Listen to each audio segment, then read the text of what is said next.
Who are part of our extended Bible study time on Facebook and maybe some of the other social media outlets to our Tuesday night Bible study.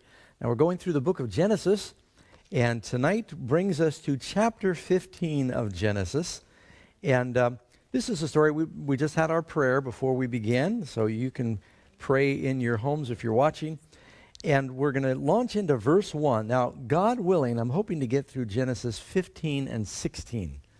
And so let me do some reading here. We'll pause and do our best to unpack what we're looking at.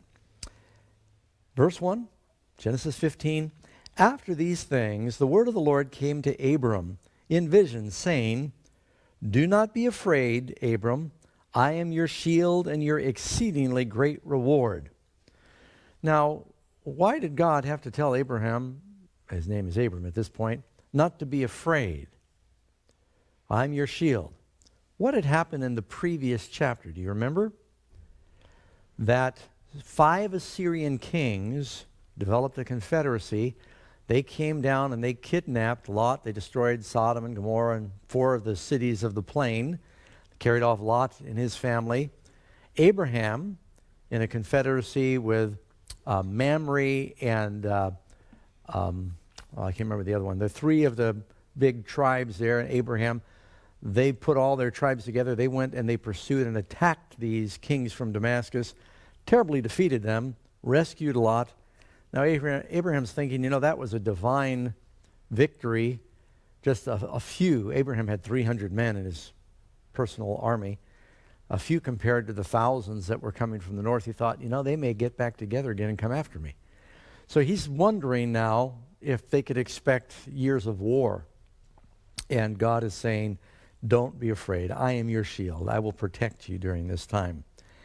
But then Abraham goes on, and he's thinking about the real desire in his heart. He still has no child. Verse 2. But Abram says, "Lord, what will you give me, seeing I go childless? And the heir of my house is this Eliezer of Damascus." Now, Eliezer, where do you find him appearing significantly in Genesis a little later? When the time comes for Abraham to find a wife for Isaac, this is years later, who does he call upon to be the one to pick a bride? Is Eliezer. Eliezer must have been a real man of integrity. You listen to the times when Eliezer talks, and he always refers to Abraham, my master. He was a very humble servant, very wise, very dedicated. And you think about it, he stood in line to inherit everything that Abraham had. And yet he was so happy when Abraham had a son, and now everything was going to go to the son. But Eliezer evidently had been in the household of Abraham many years and had been born from probably one of Abraham's slaves in his household. And sometimes it wasn't uncommon for people to sort of adopt people that had grown up in their house and say, "Look, I have no normal heir, but since I've known you since a baby, I'm going to write you up as my heir." And so he's thinking, the only one I have is Eliezer's been like a son from Damascus. He was born in my house from a baby on up. And then God says to him, and he said, "I go childless. The heir of my house is Eliezer of Damascus." Then Abraham said, "Look, you have given me no offspring. Indeed, one born in my house is my heir." And behold, the word of the Lord came to him, saying, "This one shall not be your heir, but one who shall come from your own body shall be your heir." Whereas Eliezer would have been adopted. He said, "No, it's going to be physically from your own seed." Then he brought him outside. Now, what does that imply? He'd been in a tent. And he said, "Now look towards the heaven and count the stars if you're able to number them." He said to him, "So shall your descendants be." And this is one of the great verses, verse 16. Now, I just want to pause before I tell you about verse 16. Earlier in verse 13. Yeah, sorry. In chapter 13, my mind was somewhere else. In chapter 13, he says to Abraham, "Go out and look abroad to the north, the south, the east, and the west." It was daytime, and he's looking horizontally. Now he's renewing the covenant. He's saying, "I want you to go out at night, and I want you to look up. I want you to look vertically." So basically, at some point between these two chapters, he's telling Abraham, you've got your earthly promise, but the most important thing is I want you to look up the heavenly promise. And he said, your seed will be greater than the stars of heaven. Now, have you ever seen any of the seed of Abraham? Look at the person to your right or to your left. If they are a Christian, what does the Bible say? If you are Christ's, then you are Abraham's seed. So, what does it mean to be of the seed of Abraham? This is not a popular study because right now we're living in an age where everybody is talking about, the importance of Israel, and we're very passionate about that. But I think you've got to be biblically accurate that all the promises God made to Israel belong to any believer. You can't be literally nationalistic as a Christian and say all of it has to do with the territory over there that's smaller than California. Really, the promises to Abraham, he said it's going to be like the stars of heaven. Jesus said to the religious leaders, they said, we've never been servants of any man. Abraham's our father. And Jesus said, whoever sins is a slave of sin. You are of your father, the devil. They said, no, we're Abraham's children. Jesus said, no, you're not. And then Jesus said, many will come from the east and the west and sit down in the kingdom with Abraham, Isaac, and Jacob, and the natural children will be in outer darkness. So God has never said someone is saved based upon being physically related to Abraham. I think we all know in the Old Testament there were people that were saved, that were faithful, and there were people that were Jews, but they were not faithful, and they were not saved. So God is always, he's never been a respecter of persons. He doesn't save anyone based on their DNA. So being a child of Abraham spiritually, what's more important, being a physical son of Abraham or a spiritual son of Abraham? Which one gives you eternal life? Yeah, so when he said, he looked up and he said, your descendants will be more than the stars of heaven. Now, that's an example of what you call hyperbole. Back in the days of Galileo, they thought they had counted 5,112 stars. Well, he had the first primitive telescope, and you couldn't see that many. And they'd sectioned off the sky, and they strained their eyes, and they did their best to count. And they came up with, and that's the northern hemisphere, what they could see was, 5,112 or something. But God said that the stars are like the sand of the sea. Now, you want to hear an interesting fact, is that astronomers now believe there are approximately as many stars, not counting planets, there are approximately as many stars in the cosmos as there are grains of sand in the world. And then that's not hyperbole. They're not exaggerating. Can you imagine that? And so, when God said, he didn't mean there's going to be 20 billion, zillion, gazillion, descendants. He was speaking in, you can't number the stars, you can't number how many your seed are going to be. And certainly that is true today. So then the wonderful verse is verse 6. And it says, he believed the Lord, and he accounted it to him for righteousness. Now, I don't know if you underline in your Bible, but if you do, that's one you might want to underline, because that verse is a foundational verse that is always used in the New Testament and even in the Old Testament for what you call righteousness by faith. Abraham believed, and he was declared righteous based upon his faith. God made a promise, he believed the promise, and God credited him with righteousness because of his faith. And as children of Abraham, we are declared righteous based on our faith. Now, is it the faith that we're going to have offspring? Is it the faith that we're going to multiply? No, it's the faith that through Christ, we can be declared righteous. We can be saved from the power of sin. See, and in the context of this whole story, you remember what we start out with in chapter 15? Abraham is concerned about the enemies attacking him. And God said, I am your shield. In this same vision, he said, you are declared righteous by faith. We are saved. Christ is our shield from the enemy, and we are declared righteous by faith. Then he said, verse 7, I am the Lord who brought you out of Ur of the Chaldeans to give you this land to inherit it. Now, that word Chaldean, that appears, here we are in Genesis 15. That appears a lot in the Bible. That's really the land of Babylon. Abraham is saved out of Babylon. You know, when Daniel's carried off to Babylon, it says they trained him in the language of the Chaldeans. Daniel and the Jewish nation were carried off to the land that Abraham was saved out of. And so, and I always like to remind people that the three patriarchs, and this will come up later in our study, the three patriarchs, Abraham, Isaac, and Jacob, where did Abraham find Sarah? In Israel or in Chaldea, Babylon? And he brings her to the promised land. So time for Isaac to get a wife. Where does Abraham send Eliezer? Back to Mesopotamia, to the land of the Chaldeans. And he gets Rebekah, and he brings her back. Then it comes time for Jacob to get a wife. Where does he go? Back across the Euphrates to Chaldea. Brings her out of Babylon into the promised land. Years later, the children of Israel are carried to Babylon. That's his bride. And he saves his people. He brings them out of Babylon back to the promised land. Now you get to Revelation. And he says, Babylon is fallen, come out of her, my people. God calls his bride out of Babylon into the ultimate promised land. So there's a theme that you see going. You see what I'm talking about? All the way through the Bible. Exodus 22. You about I am the Lord your God who brought you out of the land of Egypt. Yeah, well, God, he brought them out of Egypt when they're in that captivity. I'm talking about where he brought Abraham. Behind every great man stands a woman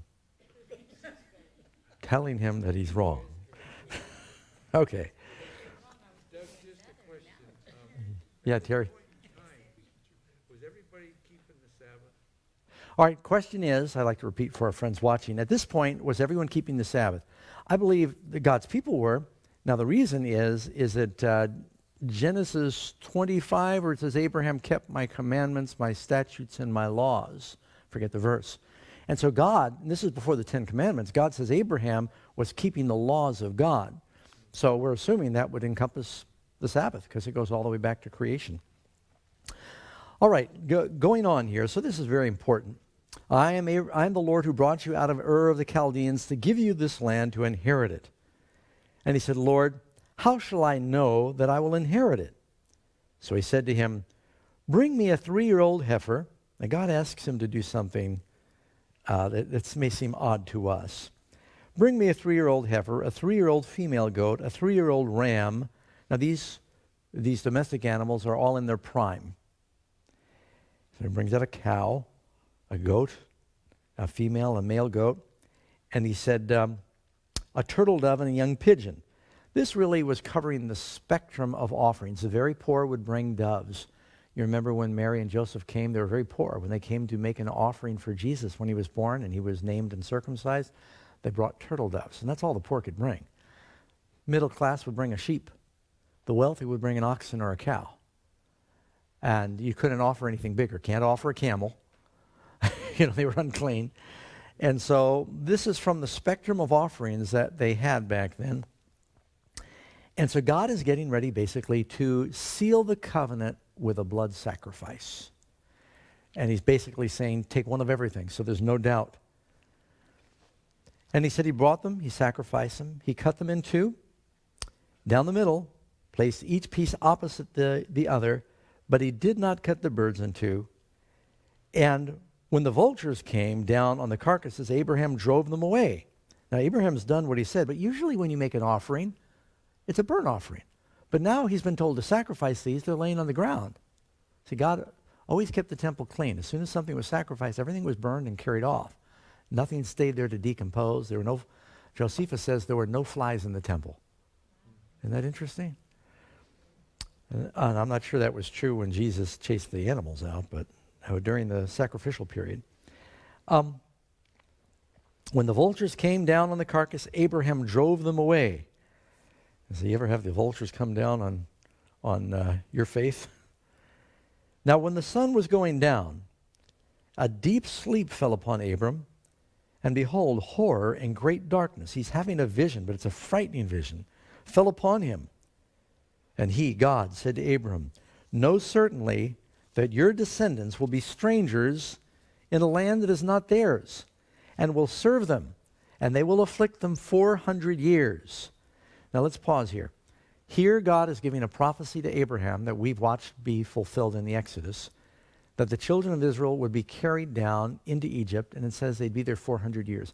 Now when you study the Exodus, from the time that Jacob goes until Moses comes out with a nation, it's like 240 years or something. It's not 400 years.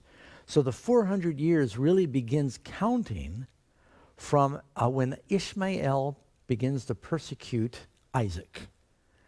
And that's the way I've seen that verse described. It's the only way you can match it. If you ever look at the genealogies in Chronicles, you'll notice that you very quickly go from Levi, son of Jacob, to his son Gershom, and then you get Jochebed and the father of Moses, Amram, and then Moses. It's like you get 4 generations. It goes very quickly. So they weren't in Egypt 400 years. He's saying that there would be a time of persecution that would start and last 400 years. And then he would call the people out. And it says, in the nation whom they serve, I will judge. Did he judge Egypt? Afterward, they will come out with great possessions. It says they spoiled the Egyptians. And it says all the Egyptians were giving objects of silver and gold to the Israelites, saying, please leave and bless us. And it says they came out with great substance. Now this also happened to Abraham. Do you remember when Abraham took Sarah in a previous chapter down to Egypt during a famine? He said, she's not my wife, she's my sister. And then a plague fell on Pharaoh. And then Pharaoh sent him out and gave him gifts. It's like history's repeating itself. He said, what happened to you, Abraham, when Pharaoh tried to take your wife? I cursed him because that's the apple of my eye. Now what is the church? It's the bride of Christ, the apple of his eye. When the Pharaoh, later of Exodus, persecutes God's bride, doesn't he visit Egypt with terrible judgments? And then they come out with great wealth, and Egypt is at that point decimated. Now as for you, you shall go to your fathers in peace. Now did God look upon the saved fathers of Abraham as dead or resting? He's talking about them like they're living. It's not like they're gone. And how can Abraham inherit the promised land where he is a stranger living in a tent? How does he ultimately inherit the promised land unless there's a resurrection? You know, the Bible says that Moses looked for a city that had foundations whose builder and maker is God. So when Abraham, Isaac, Jacob, and Moses, when they were looking to inherit the promised land, did Moses ever go to the promised land? Moses lived a long time and he covered a lot of ground. Egypt, Midian, wilderness, back to Egypt, made it to the borders of the promised land. He only saw it in vision before he died. But is Moses going to be in the promised land? Because when the New Jerusalem comes down, where does it sit? A Mount of Olives in the middle of the promised land. Abraham is going to be there. He's not going to be in a tent anymore. He'll probably have some of the best real estate. You know, if you play Monopoly, Abraham, Isaac, and Jacob, they get Park Place and Broadway. And so they're going to have a permanent dwelling in the promised land. And he was looking for that. He said, you'll go to be with your fathers in peace, and you'll be buried at a good old age. Now, sometimes we don't feel like old age and good go together, right? But Abraham lived 175. But in the 4th generation, they will return here. 4th generation from when this persecution begins. From the 4th generation, they will return here. For the iniquity of the Amorites is not yet complete. Amorites was a word that was sort of a generic word to describe the people that lived in the land of Canaan. And God said, you know, at that point you're going to come and you're going to punish them. And it came to pass when the sun went down and it was dark, that behold, there appeared a smoking oven and a burning torch that passed between those pieces. Now, how does God show that he accepts a covenant? When Abel made an offering, it says God accepted Abel's offering. How did God accept his offering? Fire very likely came down, though it does not say that there. But the reason we believe that is because when Moses set up the sanctuary, what happened? Fire came down. When Solomon dedicated his temple, you read in Chronicles, fire came down. When Elijah built his sacrifice, show his approval, what happened? Fire came down. Now, Abraham has made a sacrifice. Finally, God sends the fire. And as that fire moves among the pieces, the commentators I've read said it was probably consuming them because sacrifices were never left for the birds of carrion, as you can see. And so what God is doing is he's basically saying, I'm sealing this sacrifice. I'm accepting the sacrifice. I'm making a covenant with you now that I will give you a son, that I will give you this land, that your children will be like the stars of heaven. Yeah. Just a quick thought on that. I also read somewhere that back in Bible times when they performed this type of a covenant and they separated the animals, cut them in pieces and so on, it was also testifying that if I break the covenant, you can do to me what you did to the animals. In essence, God is saying, if I break my covenant to you, in essence, I'm putting my life on the line. And that Yeah, that's good. was illustrated in that form of the covenant. So God's, in essence, saying, I promise you, I'm putting my life on the line that this is going to be, I'm going to fulfill. That makes sense. I also read that God makes this pillar of fire pass among the sacrifices right after he talks about the children of Israel being in the wilderness or their persecution. And some said it's a symbol of the fiery trials that his people were going to go through, but he would bring them through it. And there was a pillar of fire in the wilderness. So it's sort of mysterious to us because our customs are a little different today. You usually don't, take a turtle dove with you when you go sign a contract these days in the lawyer's office. But this is how they made their blood covenants. And then God reiterates on verse 18, it says that the fire passed between those pieces. And like I said, when I read this, passed between the pieces also can mean it passed over the pieces that had been separated and consumed them. And on the same day, the Lord made a covenant with Abram, saying, to your descendants I have given this land from the river Euphrates to the river of Egypt, to the Kenites, the Kenizzites, the Kadmonites, the Hittites, the Perizzites, the Rephaim, the Amorites, the Canaanites, the Girgashites, the Jebusites. Now, do you notice something different here? When the children of Israel finally do come into the promised land, God says, I'll give you victory over these 7 nations. How many nations did I just read? 10. I won't make you count them. And so you might wonder, why is that different? Well, because in the time that passed between Abraham and Moses, some of these nations blended into one. They intermarried and they sort of became one nation. So you end up with 7 by the time the Exodus takes place. All right, we're going to keep going, see how far along we are. This gets very interesting now. Any questions on chapter 15? Terry? Doug, was it always fire from heaven that burned the sacrifices? Was it always fire from heaven that burnt the sacrifices? No. During the wilderness time, they would kindle the fire on the altar. Well, originally God brought fire down on the altar. It was called holy fire because God kindled the original fire. They were always supposed to keep that fire going. It got real cold the last few days. Karen and I have a fireplace. We started a fire. We kept it going. We never had to bring out another match for about 4 days. We were using the original fire. Well, for hundreds of years, going through the wilderness, they always kept the fire burning that God had originally kindled from the sanctuary. You ever seen the cemetery with an eternal flame? That whole concept kind of comes back from God igniting the fire. But later on, they would light the fires. By the time of Jesus, by the time of Ezra and Nehemiah, no record that the fire came down from heaven. They'd have to light it. They'd have a sacred service. They'd light it, and then they'd call it holy fire. So, all right, moving to chapter 16.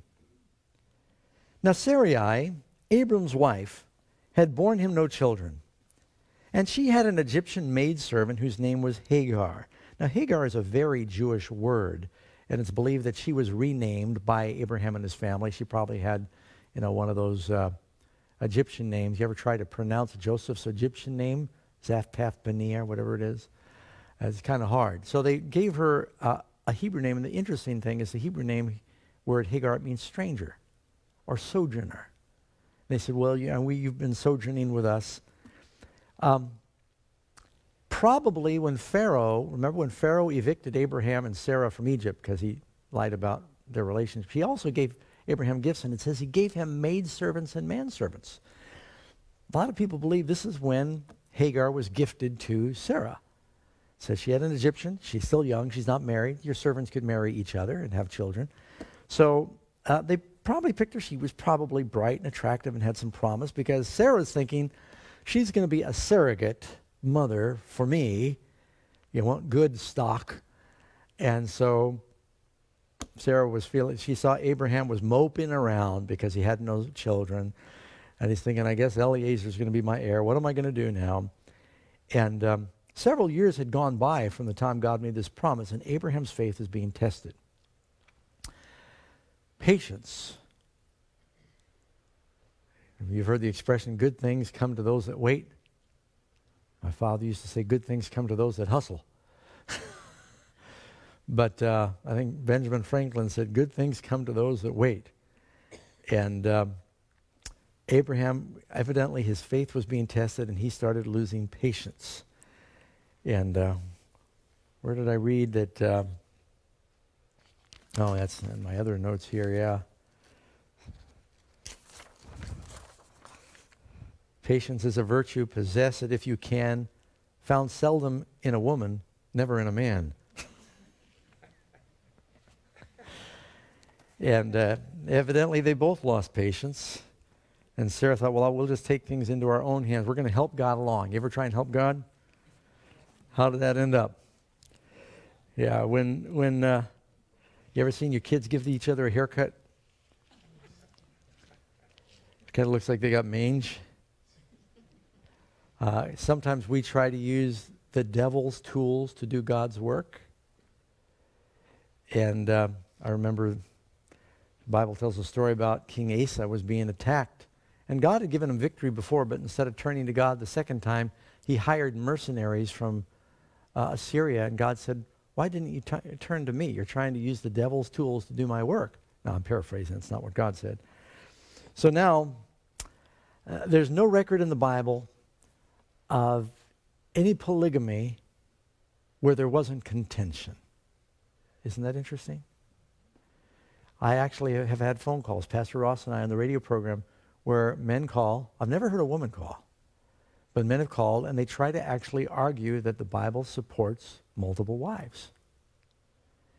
And the scripture I always use, they say, there's no scripture. I say, yes, there is. The Bible says no man can serve two masters.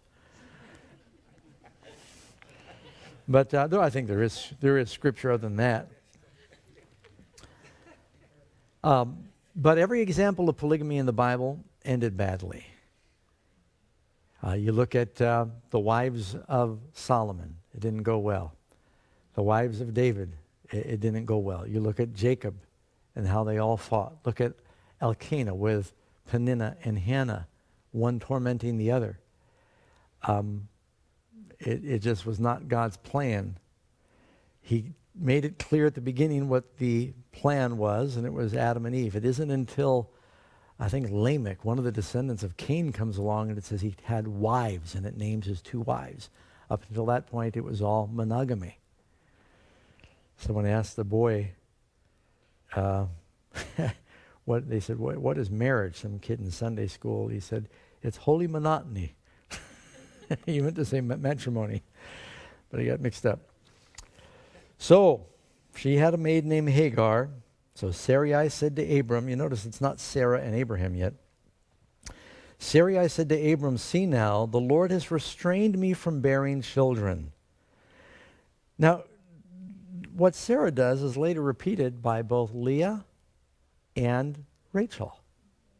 They think either I haven't had any children or I'm not having any more children, and so they're competing, and they give their handmaids to Jacob. And it just brings all kinds of contention. And if you want to read something funny, I very seldom recommend anything that is like extra biblical reading. But Mark Twain writes an account where, do you know Mark Twain, actually his name was Samuel Clemens, he went with his brother. His brother was the secretary of Nevada. He was the governor of Nevada.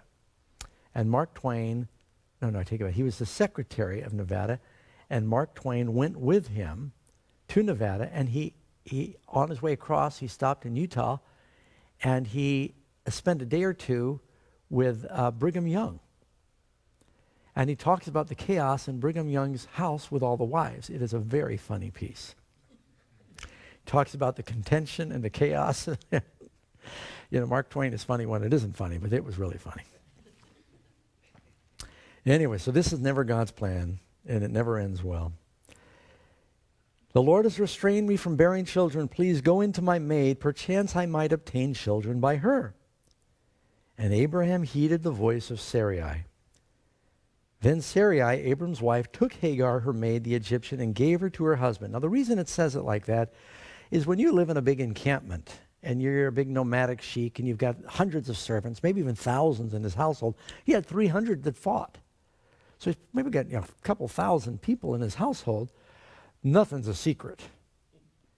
And if all of a sudden one morning Hagar should walk out of Abraham's tent, it would have been a scandal. So publicly, Sarah did, which wasn't that uncommon in those days, when a woman couldn't bear children. They thought it's important. He had borne long waiting. He's now like 75 or something. And she publicly takes the hand of Hagar, puts it in the hand of Abraham in front of everybody, saying, she's going to be a concubine so he can have children. And everyone sort of shrugs. They understand. That happened back then. So that's why it's worded that way. So he goes in to Hagar, and she conceives. And when she saw that she'd conceived, her mistress became despised. So how long does it take for the contention to begin? Now Hagar, all of a sudden, her status changes. She's a slave in Egypt, and she's handed over by the Pharaoh to this stranger. She's got to learn a new language. And she's serving Sarai, and she's a servant. She submits to Sarai. They were your property back then. I'm not telling you it was right or wrong. I'm just telling you that's the way it was. And she says, one morning, Hagar, I got news for you. Abraham's having, a challenge having children through me, so I'm going to let you be one of his concubines. Well, she kind of thinks, that might be a promotion in the family. Maybe my status will go up, might get a pay raise. I don't know what she's thinking. And then she gets pregnant. She thinks, I'm the mother of the king's, because Abraham's the king in his family, of the king's baby. And now Sarah says, hey, go wash the dishes. She's going, what do you mean, wash the dishes? Abraham, you can't take a woman in your arms without feeling some fondness. He's got to start feeling a little different towards Hagar, too. And Sarah now all of a sudden is jealous. What did she expect?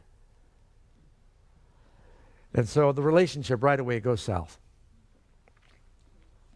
When she saw that she conceived, her mistress became despised in her eyes, because now Sarah's ordering around. She's waiting, I'm a wife too.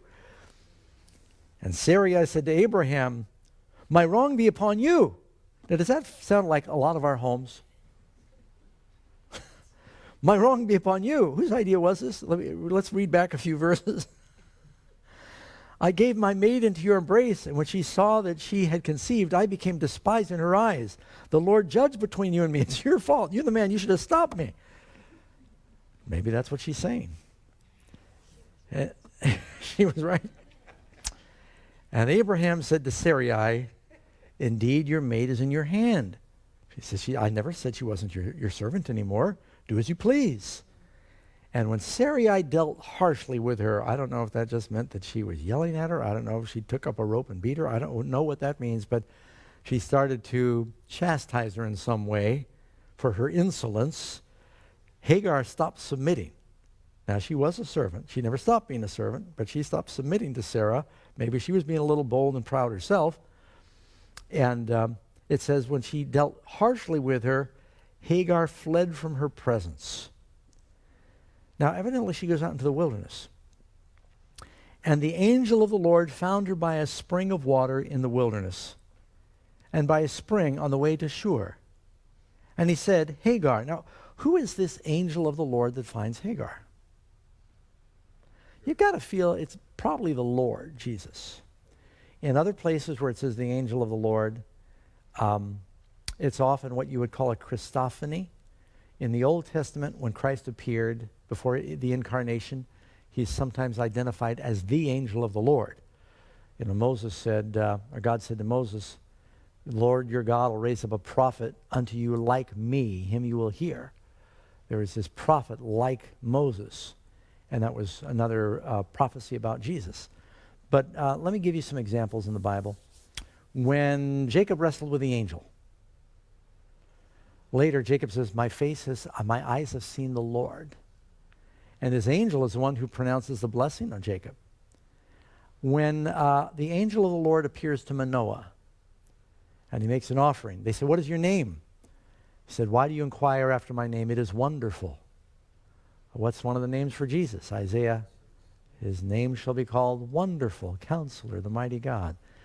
When the angel of the Lord appears to Joshua, Joshua says, are you for us or for our enemies? He says, no, but as captain of the Lord's army I am come. And he says, take the shoes off of your feet, for this is holy ground. And Joshua worships him. Now, are we supposed to worship angels? Revelation 19, John tries to worship an angel. The angel says, get up, don't do it. Don't worship anyone but God. So if there's an angel that you're supposed to pray to, that's Christ. Angel means messenger. Don't always think cherub or seraphim. And so this may have been Christ himself. The angel of the Lord finds her by a spring of water in the wilderness, and by a spring on the way to shore. And he says, Hagar, Sarai's maid, where have you come from and where are you going? Now, God asks rhetorical questions. Is it because he doesn't know? Or what did God say to Adam? Where are you? Had God misplaced Adam? He couldn't find him anymore? Why does the Lord say, where are you? When Jesus asked the apostles there in the upper room, what were you talking about on the road by the way? Did he know what they were talking about? They're arguing which of them was the greatest. So when God asks these questions, it's not because he doesn't know. He's trying to just get them to think. And so he said, where are you going? Are you going to run off? You're going to run back to Pharaoh? Where are you going? He's basically saying. And where'd you come from? She said, I'm fleeing from the presence of my mistress Sarai. Now, she had just said that Sarah was the female equivalent of a master, a mistress. And the angel said to her, return to your mistress and submit yourself under her hand. Now, why did God say that? Because later, Abraham is told to basically divorce Hagar. Did you know that? The word that's used, and I know I'm getting ahead with either something I'll teach later, one of the other pastors, but when contention becomes unbearable, God tells Abraham, listen to Sarai and put away, it's the word that's used for divorce, Hagar. She's sent away. She's given some gifts and sent away. And but now God's telling her to go back. It was important that Ishmael be born in the family, reared and trained and influenced by Abraham to worship Jehovah. If Hagar had left, she might have gone to Egypt, and Ishmael, the seed of Abraham, would have been raised polytheistic. I mean, we don't know. But for this time, God had promised that this child would still be blessed. Hagar had learned about the true God. Ishmael ultimately is raised believing in the true God. Even the Muslims of the world are monotheistic. They practice circumcision. That goes all the way back to Abraham. So there's a connection with what's happening here. And the angel said to her, return to your mistress, submit yourself to her. Then the angel of the Lord said to her, I will multiply your descendants exceedingly, so they shall not be counted for multitude. And the angel of the Lord said to her, behold, you are with child, and you will bear a son, and you will call his name. Now, those words appear somewhere else? Does an angel some other time come and say, you're going to have a son, and what you're going to name him? Happens with Mary.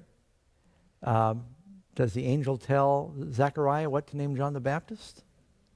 Yeah. Now, in particular here with Jesus, this Ishmael is a son of Abraham named by God. In a sense, he's a type of Christ that would later come as a son of Abraham named by God. But there's a big difference between the seed of Hagar and the seed of Sarah. You go to Galatians in the New Testament, or is it Galatians or Romans, where Paul talks about Hagar is assigned to Mount Sion. Paul basically says Hagar represents righteousness by law and works, where when Sarah gets pregnant later, it represents righteousness by faith. Sarah gives birth because of a promise, and it's a miracle. It's a miracle birth of God. Whereas Sarah and Abraham with Hagar, they try to do it man's way. Yes? Sure sounds like predestination. Well, does it sound like predestination? Well, has God preordained some things? Yeah, but in people, We each get to make a choice. So when God foretells the future of Ishmael, is it because God is making Ishmael do certain things, or because God knows what he's going to choose? he's not the seed. So, I don't know. Well, God, you know what God often does? A lot of things are not God's original will, but then he works with the decisions that we make. It was not God's will that Sarah give Hagar to Abraham. But then when it happens, he makes the best of it for everybody. You know, it's interesting. Let me just give you an example of that. Jacob has 4 wives. We're talking about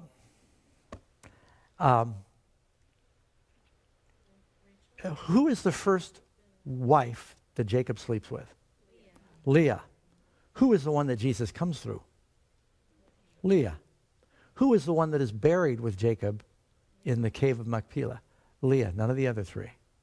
It's almost like God had said, this was my plan for you. You kept, you had your own plans. Karen doesn't like that. She was beautiful and she could see. And she stole her father's gods. And then lied. Took the rock off her drink.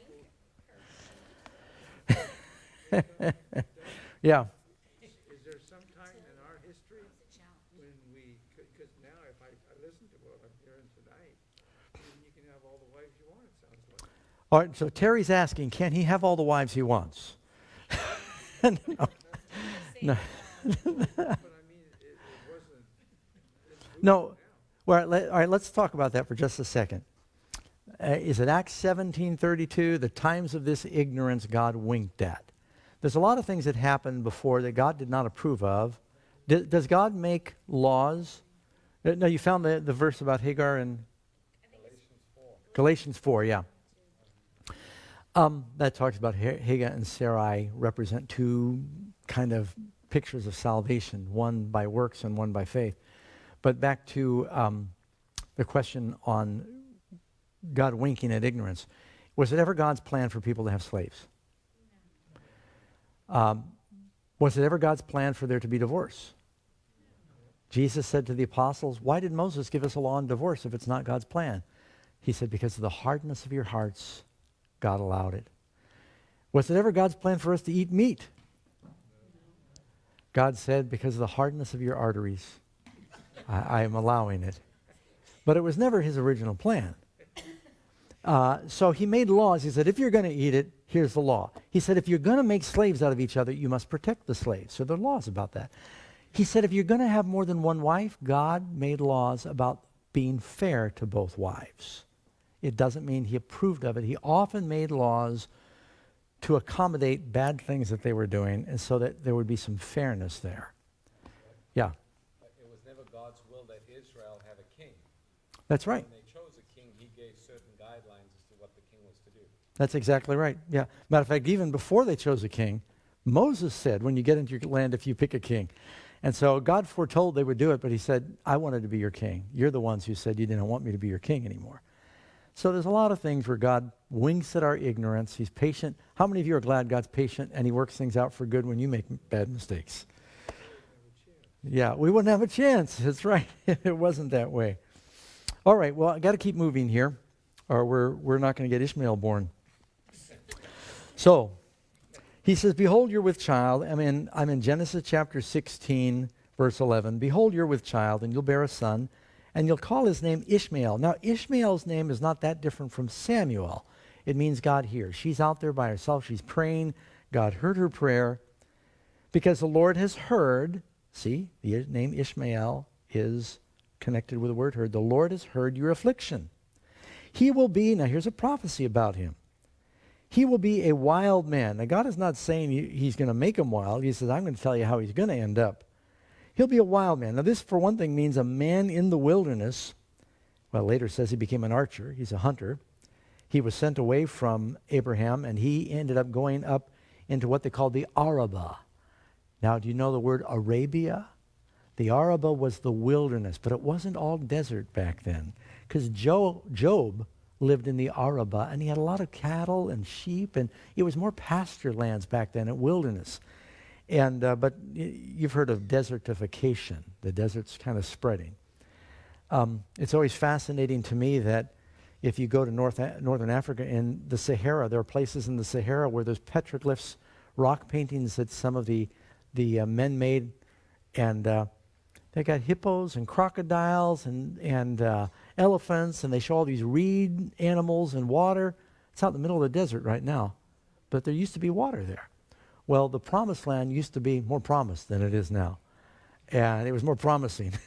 And the weather and the climates have changed a little bit, and it's because they started driving cars. It just totally ruined the whole place. She said, he will be a wild man, and his hand will be against every man, and every man's hand against him. And, I was reading some historical comments on the history of the Arabs. And they often lived in tribes for thousands of years. When others forged into nations, they were tribes. And they fought among themselves, and anyone who passed through, they taxed them, they raided them. And they really kind of did live in the wilds in a wild way and learned how to survive in what slowly became a very hostile environment. Because it happened slowly, they adapted. And they learned how to live out in that harsh land. And he will dwell in the presence of his brethren. Now this is interesting. Their clan stayed together. And when Ishmael finally dies, many chapters later, it says he died, quote, in the presence of his brethren. And he lived well over 100 years of age. So she called the name of the Lord who spoke to her, "You are the God who sees. And have I also here seen him who sees me?" That's interesting. Here I have seen him who sees me. Now, how often had he seen her? All her life. She finally realized, he sees me when I pray. And that's a good thing for all of us to recognize. Therefore the well was called Bir Shalei-Hairoi. Observe it between Kadesh and Bered.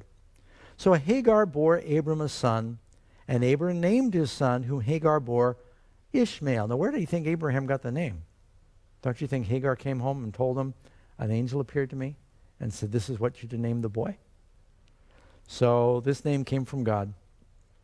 He named him Ishmael. Abraham was 86 years old when Hagar bore Ishmael to Abraham. How old is he when Isaac is born? About 100. And so at that point, Ishmael was about 13 or 14, depending on what month it was. So I just wanted to make a note of the 86 here because that comes up later. Well, this is, I hope you learned something tonight. I want to thank our friends who were studying with us online. And we'll look forward to seeing you join us again here at the Granite Bay Bible Study next week. We're going to have our closing prayer with our church family here, and we'll sign off until next time.